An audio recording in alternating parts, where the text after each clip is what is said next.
사도신경으로 우리의 신앙을 고백하겠습니다. 나는 전능하신 아버지 하나님 천지의 창조주를 믿습니다. 나는 그의 유일하신 아들 우리 주 예수 그리스도를 믿습니다. 그는 성령으로 잉태되어 동정녀 마리아에게서 나시고 본디오 빌라도에게 고난을 받아 십자가에 못 박혀 죽으시고 장사된 지 사흘 만에 죽은 자 가운데서 다시 살아나셨으며 하늘에 오르시어 전능하신 아버지 하나님 우편에 앉아 계시다가 거기로부터 살아있는 자와 죽은 자를 심판하러 오십니다. 나는 성령을 믿으며 거룩한 공교회와 성도의 교제와 죄를 용서받는 것과 몸의 부활과 영생을 믿습니다. 아멘.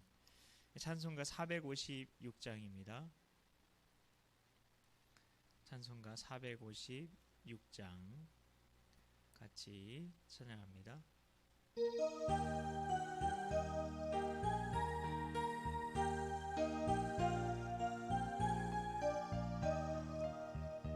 거친 세상에서 실패하거든 그 손 못자국 만져라. 고된 일 하다가 힘을 얻으리 그 손 못자국 만져라. 그 손 못자국 만져라. 그 손 못자국 만져라. 주가 널 지키며 인도하시니 그 손 못자국 만져라. 내가 어둠 속을 걸어갈 때에 그 손 못자국 만져라. 주가 참 평안을 내게 주시니 그 손 못자국 만져라. 그 손 못자국 만져라. 그 손 못자국 만져라. 주가 널 지키며 인도하시니 그 손 못자국 만져라. 내가 부활의 주 따라가려면 그 손 못자국 만져라. 내가 주 안에서 길이 살리라. 그 손 못자국 만져라. 그 손 못자국 만져라. 그 손 못자국 만져라. 주가 널 지키며 인도하시니 그 손 못자국 만져라. 너희의 죄악의 짐 무거울 때에 그 손 못자국 만져라. 마음 문 열고서 주를 모셔라. 그 손 못자국 만져라. 그 손 못자국 만져라. 그 손 못자국 만져라. 주가 널 지키며 인도하시니 그 손 못자국 만져라. 찬송가 452장 내 모든 소원 기도의 제목 함께 찬양하겠습니다. 찬송가 452장입니다.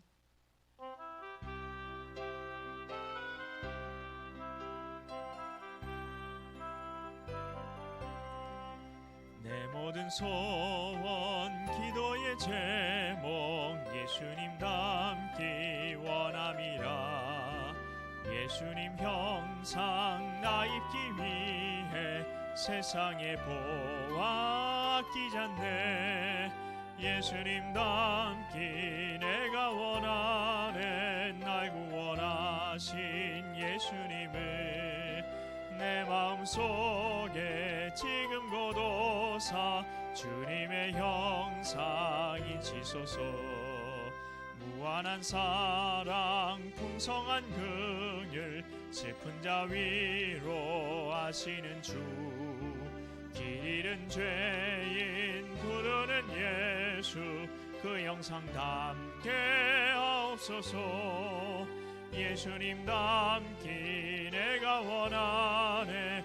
날 구원하신 예수님을 내 마음속에 지금 고도사 주님의 영상인 지소서. 겸손한 예수 거룩한 주님 원수의 멸시 참으시사 우리를 위해 고난을 받은 구주를 닮게 하옵소서. 예수님 닮기 내가 원하네. 날 구원하신 예수님을 내 마음속에 지금 거도사 주님의 영상인 지소서. 아멘. 네, 이 시간에는 우리 333 기도로 하나님께 우리의 그런 말씀이 삶이 되길 원합니다. 그런 고백을 올려드리는 시간 갖도록 하겠습니다. 첫 번째 기도 제목은 새해엔 천국이 내 안에 이루어진다는 것이 무엇인지 잘 알게 하옵소서. 두 번째는 내 안에 와 계신 주님이 나를 잘 통치하시도록 내 자신을 내어드리게 하소서. 마지막으로 내 마음의 집이 그리스도의 집이 되게 하기 위해 구체적으로 챙겨야 할 것을 알게 하옵소서. 이 시간에 주님의 이름 한번 간절히 부르짖고 간구하며 나아가겠습니다. 주여, 하나님 감사합니다. 하나님, 새해엔 천국이 내 안에 이루어진다는 것이 무엇인지 잘 알게 하여 주시옵소서. 하나님께서 올해 주신 하나님 목표가 있습니다. 표가 있습니다. 하나님, 천국이 내 안에 하나님 정말 그 놀라운 일이 하나님 그 기적과 같은 일이 이루어지는 올 한 해 될 수 있도록 하나님 역사하여 주시옵소서.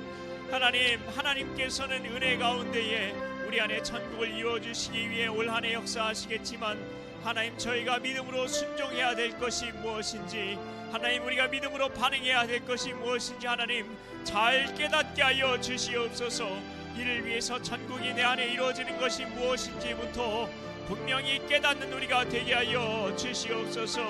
하나님, 그리고 내 안에 와 계신 주님이 나를 잘 다스리실 수 있도록 내 자신을 내어드리는 자발적인 하나님 그런 의지를 드리는 믿음이 우리 모두의 믿음이 되게 하여 주시옵소서. 하나님, 내 마음의 집이 하나님 내 마음의 집이 하나님 그리스도의 집이 되게 하기 위하여서 하나님 호주가 바뀌기 위하여서 우리가 구체적으로 챙겨야 할 것들이 무엇인지 하나님 알게 하여 주시옵소서. 우리 마음의 집의 소유권을 예수님께 우리가 잘 넘겨드릴 수 있는 우리가 될 수 있도록 진정으로 우리 마음의 집이 예수님의 집이 되게 하기 위해서 우리가 무엇을 해야 하는지, 구체적으로 챙겨야 할 것이 무엇인지 우리가 깨닫고 하나님, 그리고 우리가 주님의 그 뜻에 순종함으로 우리 삶에 이루어지는 천국을 경험하는 우리 모두가 될 수 있도록 주여 인도하여 주시옵소서. 깨달음을 허락하여 주시옵소서. 믿고 감사드리오며 예수님의 이름으로 기도하옵나이다. 아멘. 예, 오늘 하나님께서 주시는 말씀은 열왕기상 12장입니다. 열왕기상 12장 1절부터 11절까지의 말씀입니다. 열왕기상 12장 1절부터 11절까지의 말씀, 제가 가진 성경으로 구약 성경 534쪽이 되겠습니다. 구약 534쪽 열왕기상 12장 1절부터 11절까지의 말씀 우리 한 목소리로 봉독하겠습니다. 르호보암이 세겜으로 갔으니 이는 온 이스라엘이 그를 왕으로 삼고자 하여 세겜에 이르렀음이더라. 느밧의 아들 여로보암이 전에 솔로몬 왕의 얼굴을 피하여 애굽으로 도망하여 있었더니 이제 그 소문을 듣고 여전히 애굽에 있는 중에 우리가 사람을 보내 그를 불렀더라. 여로보암과 이스라엘의 온 회중이 와서 르호보암에게 말하여 이르되 왕의 아버지가 우리의 멍에를 무겁게 하였으나 왕은 이제 왕의 아버지가 우리에게 시킨 고역과 매운 무거운 멍에를 가볍게 하소서. 그리하시면 우리가 왕을 섬기겠나이다. 르호보암이 대답하되 갔다가 3일 후에 다시 내게로 오라 하매 백성이 가니라. 르호보암 왕이 그의 아버지 솔로몬의 생전에 그 앞에 모셨던 노인들과 의논하여 이르되 너희는 어떻게 충고하여 이 백성에게 대답하게 하겠느냐. 대답하여 이르되 왕이 만일 오늘 이 백성을 섬기는 자가 되어 그들을 섬기고 좋은 말로 대답하여 이르시면 그들이 영원히 왕의 종이 되리이다 하나 왕이 노인들이 자문하는 것을 버리고 자기 앞에 모셔 있는 자기와 함께 자라난 어린 사람들과 의논하여 이르되 너희는 어떻게 자문하여 이 백성에게 대답하게 하겠느냐. 백성이 내게 말하기를 왕의 아버지가 우리에게 메운 멍에를 가볍게 하라 하였느니라. 함께 자라난 소년들이 왕께 아뢰어 이르되 이 백성들이 왕께 아뢰기를 왕의 부친이 우리의 멍에를 무겁게 하였으나 왕은 우리를 위하여 가볍게 하라 하였은즉 왕은 대답하기를 내 새끼손가락이 내 아버지의 허리보다 굵으니 내 아버지께서 너희에게 무거운 멍에를 메게 하였으나 이제 나는 너희의 멍에를 더욱 무겁게 할지라. 내 아버지는 채찍으로 너희를 징계하였으나 나는 전갈 채찍으로 너희를 징계하리라 하소서. 아멘. 오늘도 추운 날씨에도 수요 오전 예배의 자리에 나오신 성도님들에게 하나님의 크신 은혜와 축복이 가득하시길 축복합니다. 자유는 성도가 누리는 가장 큰 축복 중에 하나입니다. 예수님께서 무엇이라고 말씀하셨습니까? 진리를 알지니 그 진리가 너희를 자유롭게 하리라 말씀하셨습니다. 예수님께서 우리에게 약속하신 것은 자유였습니다. 자유. 그러면 나는 신앙의 자유함을 누리고 있어야 되겠죠. 나는 예수님을 믿으면서 자유한가요?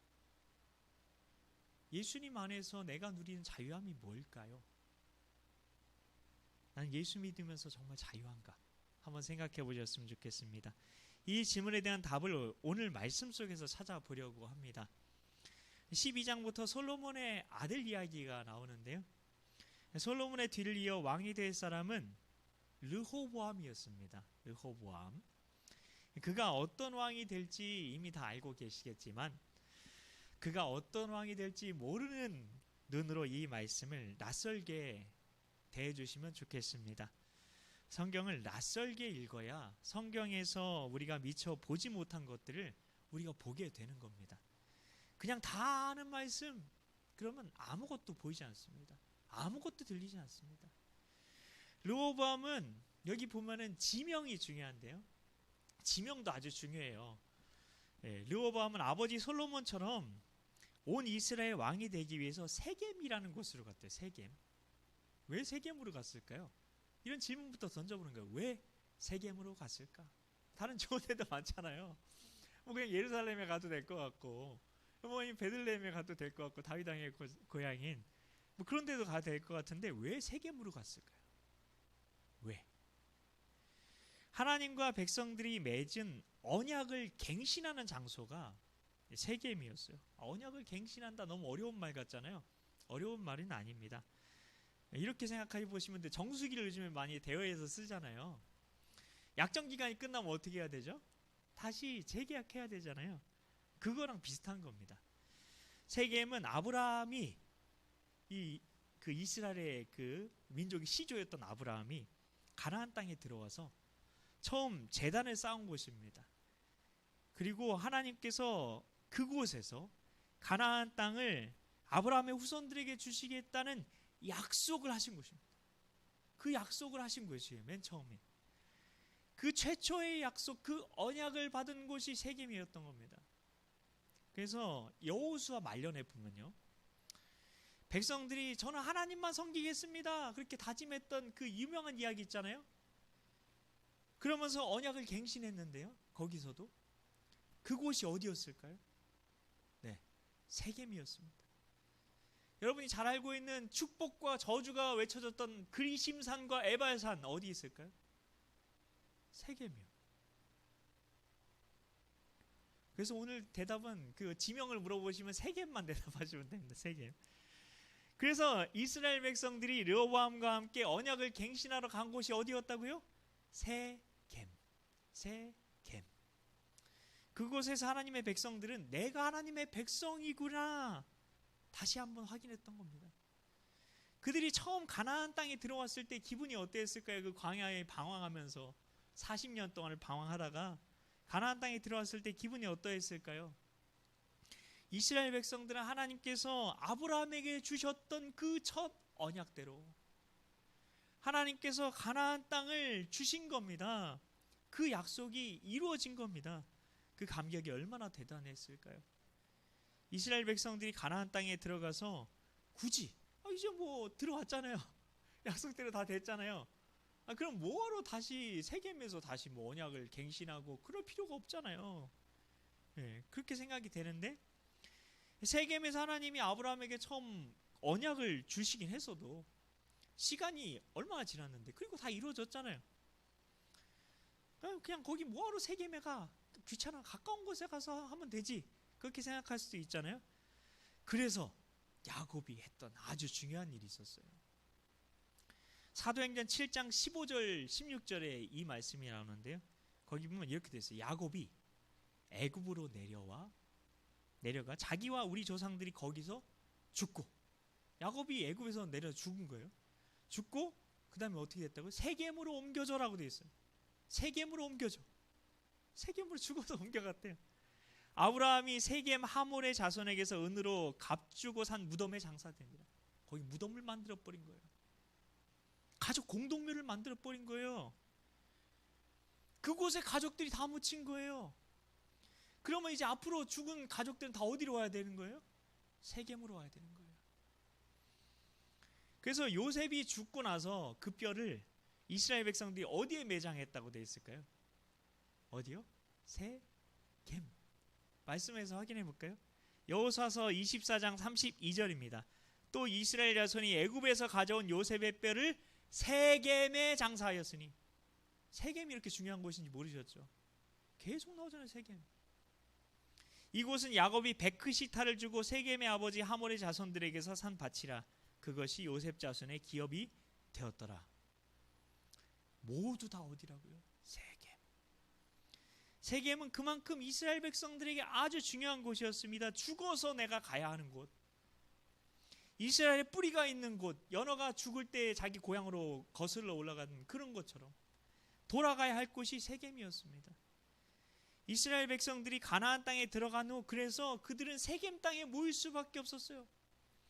그리고 세겜에서 언약을 갱신했던 거죠. 이집트의 노예 신분에서 이제 벗어났죠. 그리고 하나님의 자유로운 백성이 됐어요. 그 정체성을 가슴에 새겼던 곳이 바로 세겜이었다는 겁니다. 정체성이 무엇입니까? 내가 누구냐입니다. 내가 누구냐. 이집트에서 가나안 땅의 세겜에 도착한 그들은 이렇게 외쳤을 겁니다. 나는 하나님의 백성이다. 조상 아브라함의 무덤에 갔겠죠. 거기서 뿌리를 확인했겠죠. 나는 하나님의 백성이다. 나는 아브라함의 자손이다. 그래서 아브라함의 자손이라는 말이 그렇게 중요한 거예요. 이스라엘 백성들에게는. 그런데 솔로몬의 통치 아래서 어땠죠? 세겜에 갔을 때 느꼈던 감격을 생각해 보세요. 그곳에서 자유를 외쳤어요. 나는 이제 이집트의 노예가 아니라 하나님의 자유로운 백성이다 외쳤잖아요. 세겜에서.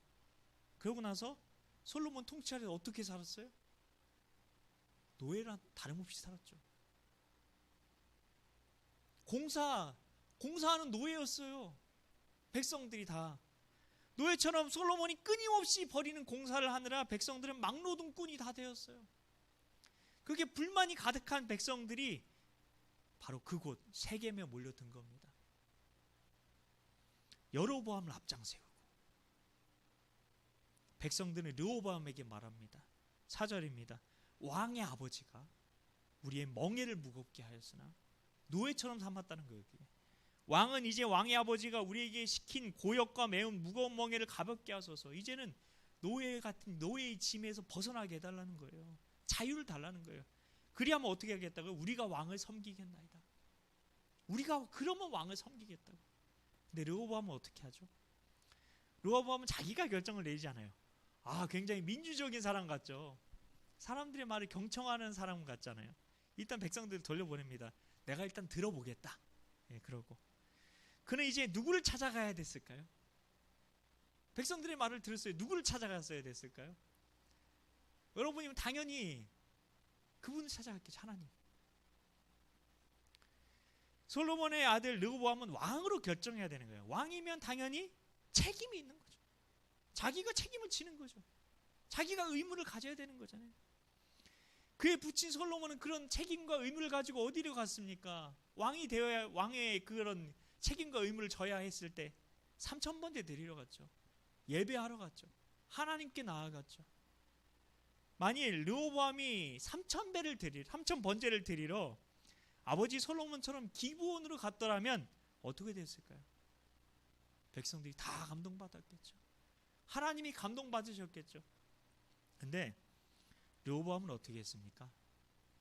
사람을 찾아갑니다. 사람을. 왜 사람을 찾아갔을까? 궁금증을 가지고 한번 말씀에 귀 기울여 보십시오. 6절에 보면은 왕실 원로들을 찾아갑니다. 원로들의 말을 귀를 기울이려고 하는구나. 어르신들의 말에. 그렇죠. 어르신들은 지혜가 있으시니까, 인생을 사는 지혜가 있으니까 원로들의 지혜로운 조언대로 하려고 한 거구나. 그렇게 생각이 되잖아요. 그랬다면 젊은 신하들을 찾아가지 않았겠죠. 그는 10절에서 함께 자라난 소녀들을 찾아가 그들의 말을 듣습니다. 젊은 신하들이 이렇게 말하죠. 왕은 대답하기를 내 새끼손가락이 내 아버지의 허리보다 굵으니 내 아버지께서 너에게 무거운 멍에를 매게 하였으나 이제 나는 너희의 멍에를 더 무겁게 할 거다. 내 아버지는 채찍으로 너희를 징계했지만 나는 전갈이 붙은 그 채찍으로, 그 독한 채찍으로 너희를 징계하리라. 그렇게 말하라는 거예요. 참 듣기만 해도 숨이 턱턱 막히는 말 아닙니까? 굉장히 무지한 말 아닙니까? 근데 르호보암은 이 젊은 신하들의 말을 들었어요. 이걸 보면 르호보암은 왜 다른 사람의 조언을 들었는지를 알 수가 있어요. 왜냐하면 자기가 듣고 싶은 말을 들으려고. 왕의 원로들이 자기가 듣고 싶은 말 안 해주니까 자기 친구들 찾아간 거예요. 근데 친구들이 듣기 좋은 말을 해주네? 그러니까 그대로 한 거죠. 나는 내 뜻대로 한 게 아니라 다른 사람 말을 듣고 한 거야 라고 얘기하려고요. 왕이 자기가 스스로 결정해야 되는데 스스로 책임을 지려 하지 않은 거죠. 자기가 하고 싶은 대로 하라고 말해주는 친구들 말을 들은 거죠. 그 젊은 신하들은 근데 왜 이런 어리석은 말을 했을까요?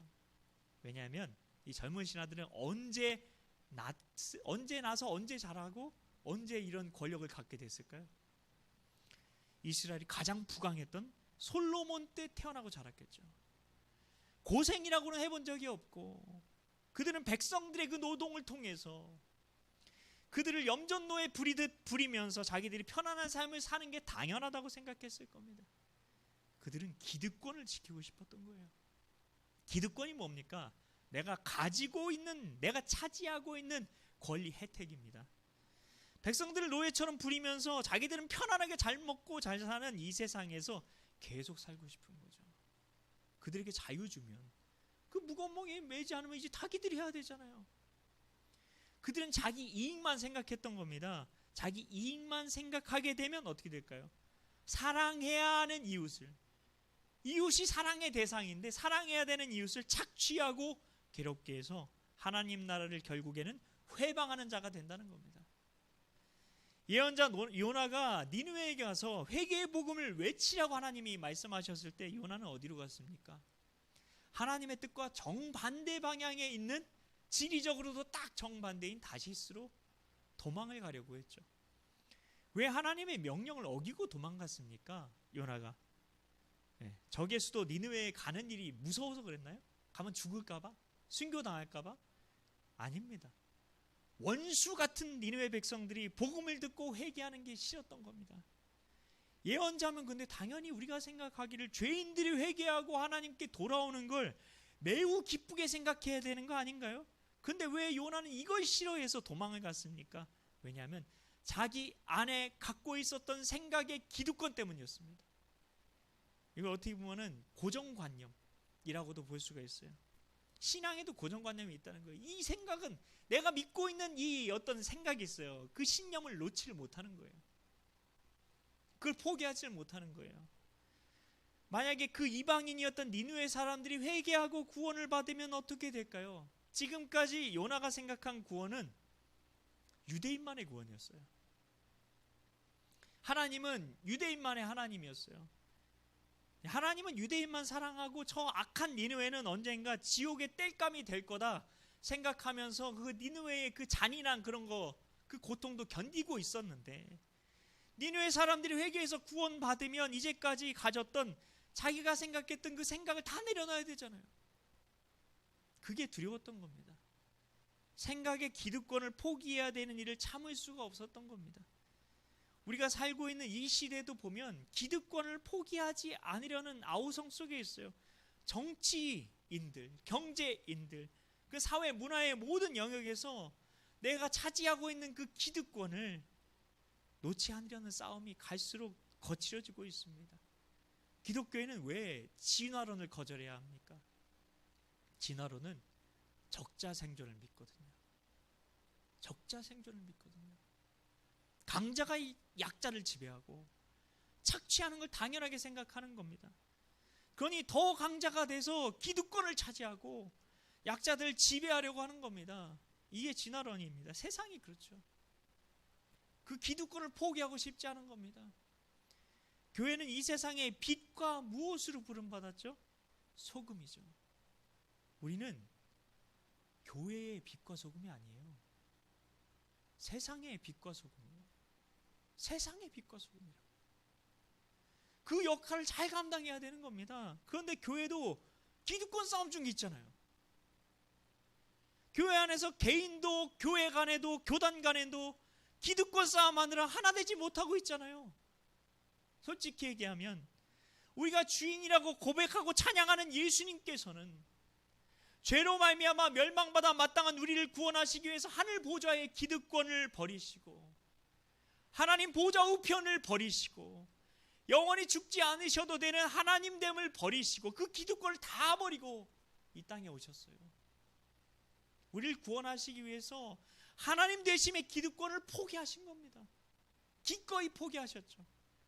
이 세상 어떤 기득권과도 포기할 수 없는, 비교할 수 없는 그 기득권을 죄인이자 원수인 우리를 위해서 포기하신 겁니다. 뿐만 아니라 예수님께서는 내가 섬김을 받기 위해 오지 않았대요. 섬기기 위해 오셨다고 선포하셨어요. 이 세상에서 내가 하나님이야 하면서 온갖 기적 다 보여주면 하나님 대접 받을 수 있잖아요. 근데도 그렇게 하지 않았어요. 대접받고 누릴 수 있는 기득권도 다 포기하셨다는 거예요. 포기한 게 예수님의 길이었다는 겁니다. 우린 뭘 포기하고 있습니까? 어떤 기득권을 포기하려고 하고 있습니까? 교회 안에서도 자리 싸움하죠. 내가 가진 거 놓지 않으려고 하죠. 교회는 그런 게 아니잖아요. 교회를 위해서 내려놓을 수 있어야죠. 포기할 수 있어야죠. 포기하면 누가 주세요? 하나님이 주시죠. 다 비우면 누가 채우시죠? 하나님이 채우시죠. 그래서 교회는 비우고 포기하고 포기해야 되는 겁니다. 그 내가 또 교회잖아요. 그렇죠? 하나님의 아들 예수님께서는 하늘 보좌의 기득권을 포기하고 이 땅에 오셔서 섬김을 받을 수 있는 기득권까지 다 포기하셨어요. 중세 기독교 잘못되었던 거, 교회와 사도들이 왜 잘못된 거 가르쳤죠? 왜요? 몰랐나요? 지식적으로? 아니죠. 그 천주교 안에서도 믿음으로 의롭다는 거 아는 사제들이 되게 많았어요. 뭐 되게 박식하니까. 근데 왜 그거 얘기하지 않았죠? 왜 성경 못 읽게 했어요? 기득권 포기하고 싶지 않아서. 그래서 성경 올바르게 가르치지 않은 겁니다. 참된 복음을 그래서 선포하지 않은 겁니다. 성경이 하나님이 아니라 그래서 자기가 만들어낸 하나님을 가르쳤어요. 만들어낸 신앙을 가르쳤어요. 성경적인 신앙이 아니라. 성경적이지 않은 걸 그래서 진리로 만들었고요. 가짜 진리를 만들었죠. 그래야 자기들이 교회의 주인 노릇하니까, 교회의 주인 행세하니까. 기득권을 유지하기 위해 그들은 하나님 나라를 말했어요. 그들도. 그렇지만 교회 갱신의 목소리를 철저하게 외면해 버렸죠. 그래서 종교개혁이 일어난 겁니다. 그래서 종교개혁의 정신도 실은 기득권 포기입니다. 우리 모두는 우리 손에 움켜쥐고 있었던 기득권을 내려놔야 됩니다. 그리고 하나님 앞에 회개로 나아가야 합니다. 그게 예수님이 나의 주인이 되시는 거 아닙니까? 교회부터 기득권 포기 운동이 일어나야 합니다. 그럴 때 교회가 하나 되고 이 나라도 하나 될 수 있는 겁니다. 나는 무엇을 포기하며 걸어가고 있습니까? 성도 여러분, 르호보암의 젊고 똑똑한 신하들, 아주 똑똑한 신하들, 젊고 똑똑한 신하들이 비상식적인 주장을 했던 이유를 생각해 봐야 됩니다. 누가 들어도 그건 비상식적이에요. 배운 사람이라면 그런 얘기를 할 수가 없는데 왜 그런 주장을 했을까? 그건 기득권 때문에 그런 선택을 했던 겁니다. 우리도 우리 생각의 기득권 내려놓지 못하면 예수님께서 절대로 우리 삶의 주인 될 수가 없어요. 하나님께서 기뻐하시는 예수님이 주인 되시는 삶 절대 살 수 없어요. 내려놓지 못하면, 포기하지 못하면, 비우지 못하면 말씀 앞에서 내가 포기해야 될 생각의 기득권부터 한번 떠올려 봅시다. 그게 뭘까요? 이것만은 내가 내려놓지 못하겠습니다. 이것만은 예수님께서 내 삶의 주인 되시게 할 수 없습니다라고 얘기하는 영역이 뭡니까? 내 자존심입니까? 체면입니까? 아니면 어떤 재정의 문제입니까? 관계의 문제입니까? 이게 다 우상인 거잖아요. 탐심이 우상 숭배니까. 내려놓지 못하는 게 탐심입니다. 비우지 못하는 게 탐심입니다. 다른 게 아니라요. 그래서 말씀에 순종하기 위해 내가 포기해야 되는 나의 생각이 뭔가? 나의 생각이라는 것 자체가 이미 기득권이 있는 거죠. 내 생각이 어디 있어요? 주님의 생각이지. 그 생각을 내려놓는 것부터 기득권 포기가 시작되는 거고 예수님이 주인 되시는 삶이 시작되는 겁니다. 내가 주인 삼는 모든 걸 내려놓는 마음으로 살아가심으로 정말 하나님께서 주시기 원하시는 그 은혜와 축복을 풍성하게 누리는 우리 모두가 되시길 예수님의 이름으로 축복합니다. 우리 같이 찬송가 452장 같이 찬양하겠습니다.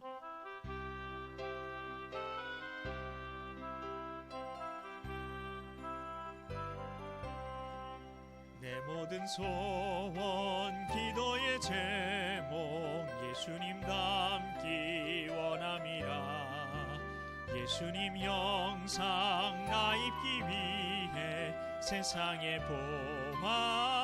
봄아끼잖네. 예수님 닮기 내가 원하네. 날 구원하신 예수님을 내 마음속에 지금 고도사 주님의 형상 인치소서. 무한한 사랑 풍성한 긍휼 슬픈 자 위로하시는 주. 길 잃은 죄인 부르는 예수 그 영상 담게 하옵소서. 예수님 닮기 내가 원하네. 날 구원하신 예수님을 내 마음속에 지금 고도사 주님의 형상 인치소서. 겸손한 예수 거룩한 예수 원수의 멸시 참으시사 우리를 위해 고난을 받은 구주를 담게 하옵소서. 예수님 닮기 내가 원하네. 날 구원하신 예수님을 내 마음속에 지금 고도사 주님의 형상 인치소서. 아멘. 주님 가르쳐주신 주기도문으로 예배를 마치겠습니다. 하늘에 계신 우리 아버지, 아버지의 이름을 거룩하게 하시며 아버지의 나라가 오게 하시며 아버지의 뜻이 하늘에서와 같이 땅에서도 이루어지게 하소서. 오늘 우리에게 일용할 양식을 주시고 우리가 우리에게 잘못한 사람을 용서하여 준 것 같이 우리 죄를 용서하여 주시고 우리를 시험에 빠지지 않게 하시고 악에서 구하소서. 나라와 권능과 영광이 영원히 아버지의 것입니다. 아멘. 예배를 마쳤습니다. 감사합니다.